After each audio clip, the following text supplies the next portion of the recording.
Hamas के एक नेता ने मंगलवार को चेतावनी दी कि जब तक इजराइल पर एक महत्वपूर्ण सीमा मार्ग खोलने, घातक हमलों को रोकने और फलस्तीनी क्षेत्रों में अधिक सहायता पहुंचाने के लिए दबाव नहीं डाला जाता, तब तक वो गाजा युद्ध विराम समझौते के अगले चरण में आगे नहीं बढ़ेंगे।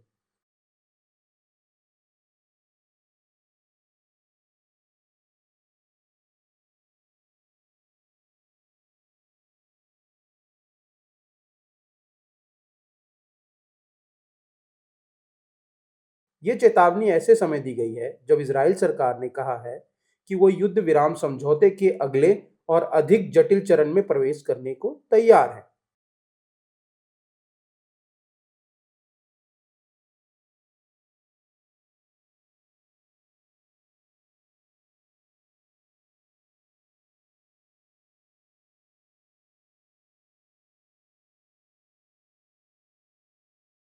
हमास के राजनीतिक शाखा के सदस्य हुसम बदरान ने आगे बढ़ने से पहले पहले चरण की सभी शर्तों को पूर्ण रूप से लागू करने को कहा है।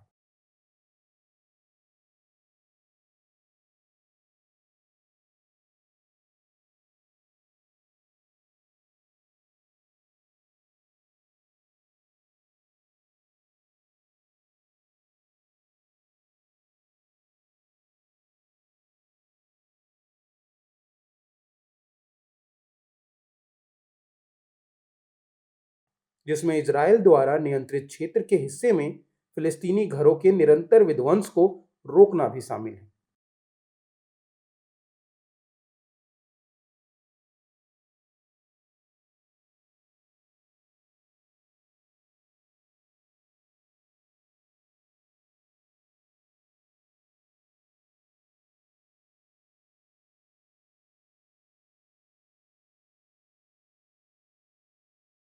फिलिस्तीनी स्वास्थ्य अधिकारियों के अनुसार 10 अक्टूबर को जो युद्ध विराम लागू हुआ, उसके बाद से गाजा में इजराइल के सैन्य अभियानों के कारण कम से कम 376 फिलिस्तीनियों ने अपनी जान गंवाई है।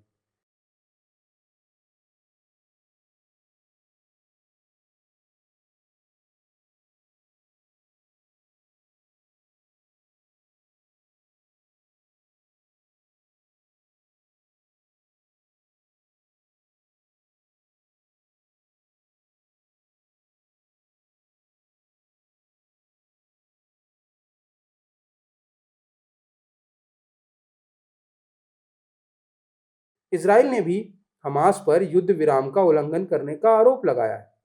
गाजा में मानवीय संकट जारी रहने के बीच संयुक्त राष्ट्र और अन्य सहायता संगठनों ने कहा है कि इस क्षेत्र में पर्याप्त सहायता नहीं पहुंच रही।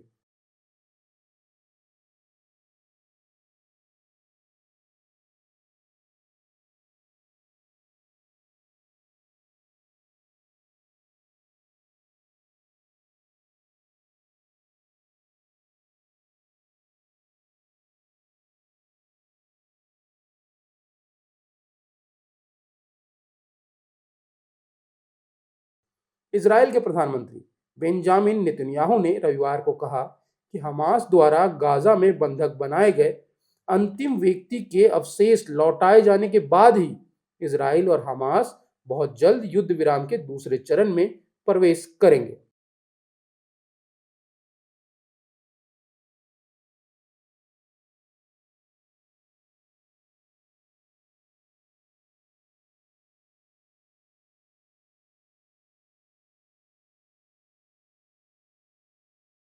इस बीच अधिकारियों ने कहा है कि युद्ध विराम के अगले चरण में गाजा पट्टी के प्रशासन के लिए एक अंतर्राष्ट्रीय निकाय की घोषणा वर्ष के अंत तक होने की उम्मीद है। कतर के प्रधानमंत्री शेख मोहम्मद बिन अब्दुल रहमान अल थानी ने शनिवार को कहा कि गाजा युद्ध विराम एक महत्वपूर्ण पड़ाव पर पहुंच गया है।